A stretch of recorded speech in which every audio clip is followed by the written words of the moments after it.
If the car wash workers can organize, any workers can organize. Si se puede. Si se puede. If you refuse to leave, you'll be placed under arrest and charged. In 2015, demonstrators, including union leaders and elected officials, blocked traffic and were arrested in front of a small car wash in Brooklyn. It was an empowering moment. These workers were willing to stand out there to fight for their rights and for basic human dignity. And that's something that you take with you for the rest of your life. And you have the ability to make change by coming together. And when you do that, sometimes you find that you've got some friends on your side.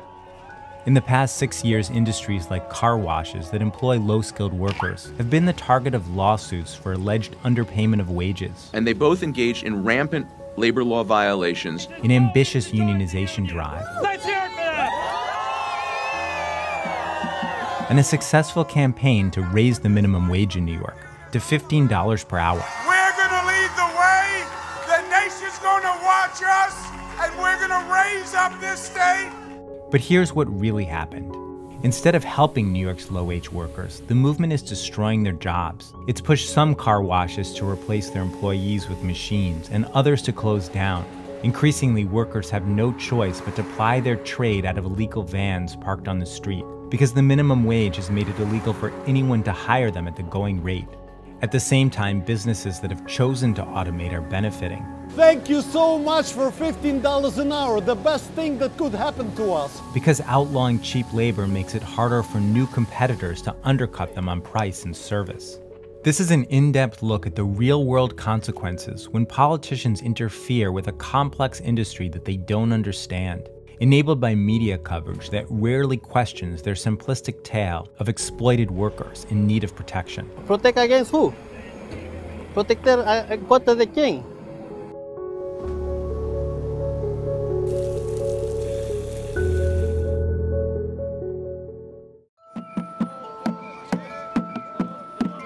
The car wash campaign serves as a model for what might be possible. In 2012, a coalition of progressive groups led by the National Retail Workers Union launched an ambitious campaign to transform New York City's car wash industry. The genesis of the campaign came out of a realization that you had an industry which was really just a breeding ground for terrible conditions. Hottest days of the year and the coldest days of the year, these workers are outside working 60, 70 hours a week and sometimes more, and not even getting paid the minimum wage. I think workers felt that they didn't have many choices and they really had no one that they could turn to. And we felt that we could have a real impact on the industry. But the truth is that almost from day one, nothing about the car wash campaign has gone as planned. For starters, it turns out that most workers don't want help from organized labor. After 6 years, organizers have unionized 11 businesses, or about 4% of the city's car washes. 2 of them have since closed down, and the union withdrew at 3 more because of a lack of support from the workers. There are just 6 unionized shops remaining, or about 2% of the city's registered car washes. Ellos solo vienen y cobran su cuota, pero yo no tengo un beneficio económico de la unión. Irvin Parr is an immigrant from Guatemala who works at Main Street Car Wash in Queens, one of the city's 6 remaining unionized shops.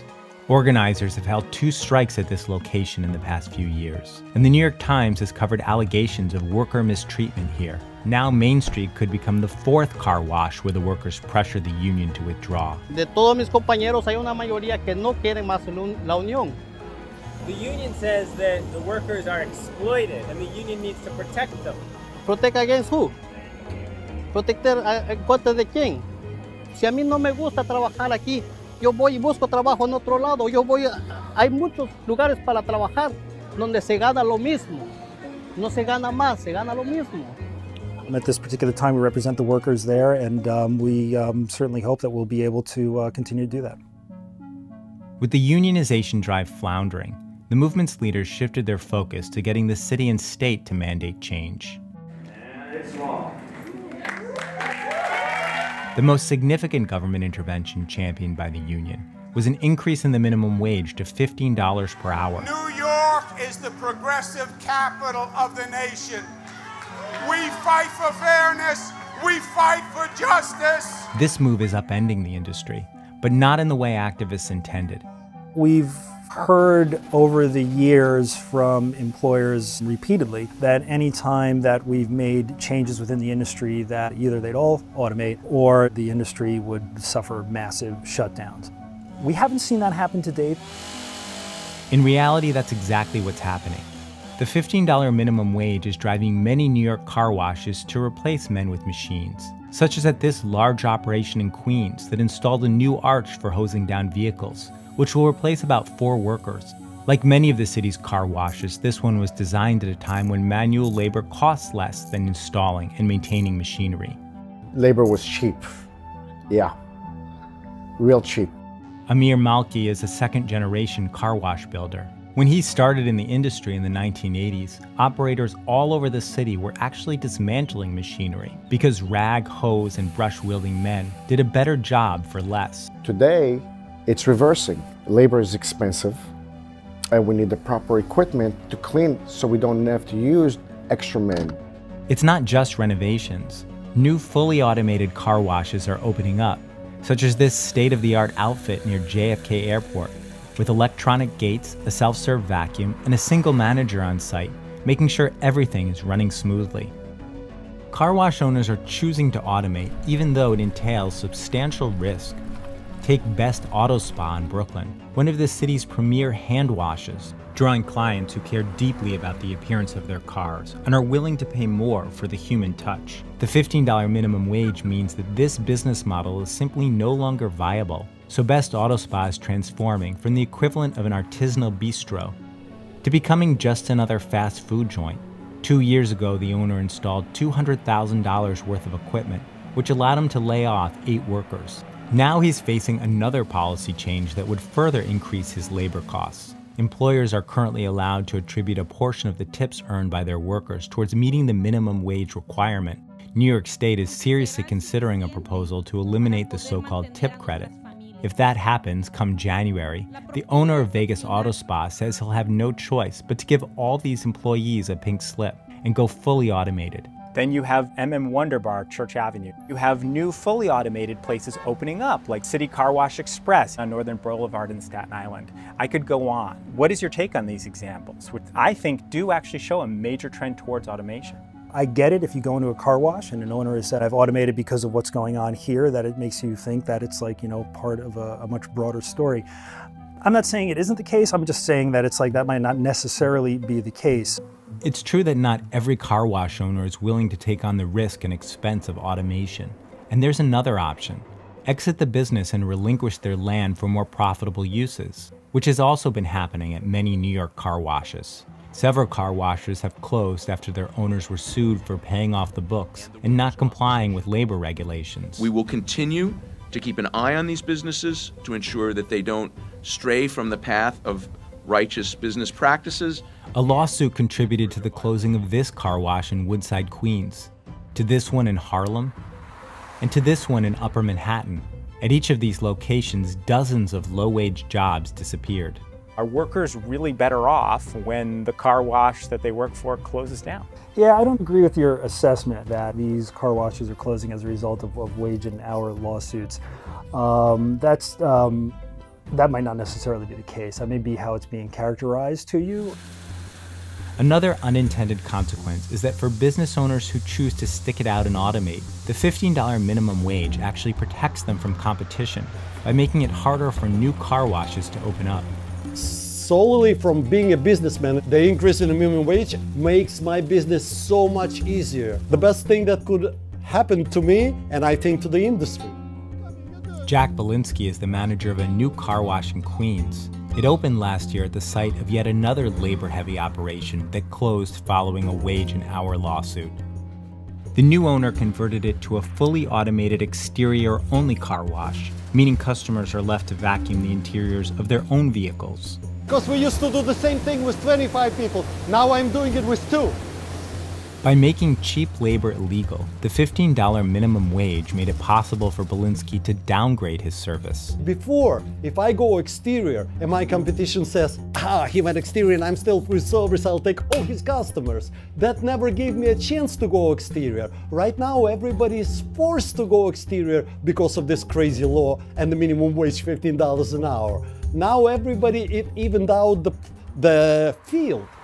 The $15 minimum wage amounts to government prohibition of low-wage work, and yet just making something illegal won't stop able-bodied men with few alternatives from meeting a market demand for their services. These workers have few options and little power. They live in the shadows. The irony is that progressives have pushed car wash workers further into the shadows.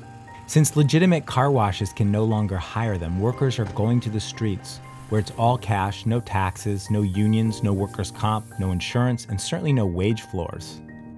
La economía no ha llevado a esta situación a tener que trabajar lavando carros en la calle. Fausto, who asked to be identified by his first name only, is an illegal car wash worker. He's part of a 3-man operation washing cars on the curb out of a van for about $15 a pop.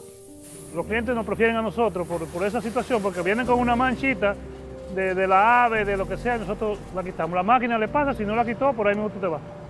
He's lived in the U.S. for 19 years and still sends a portion of his earnings back to the Dominican Republic to help support his wife and children. Semanal o cada 15 días mando $100 para la comida y de algunos gastos más. Le estoy cubriendo la universidad de aquí. How the hell can I compete? Because of these guys, they're paying cash. You understand? They're not paying the proper taxes, FICA, uninsured, but I am. And now the established car washes, left with no choice but to install expensive machines and plaster their walls with operating licenses, are the ones clamoring for the government to enforce the minimum wage. We worry for the workers, look at the rules that we make. But if those rules are not enforced, those laws are toothless. They only destroy the good guy that tries to follow of all the rules and has to compete with the bad guy that breaks all the rules. No tenía otra opción ya de trabajar. Otra opción de trabajar que es la más que uno puede encontrar más fácil.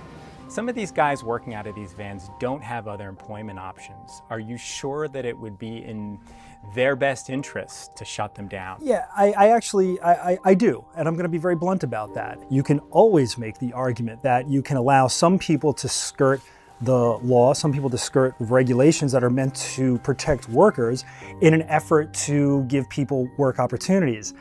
That's a devil's bargain. Or maybe the real devil's bargain is championing a set of policies that sound good at a rally, but that in the real world jeopardize the livelihoods of the working poor. Which brings us back to Vegas Auto Spa, the Brooklyn car wash that progressive activists made an example of back in 2015. Shortly after the car wash unionized, the owner started planning his exit strategy. 2 years later, he found a buyer who kept it running for 1 more year. Today, Vegas Auto Spa is shuttered, and the ripple effects of the entire movement have been to destabilize an industry, pushing the men and women who worked in it even deeper into the shadows.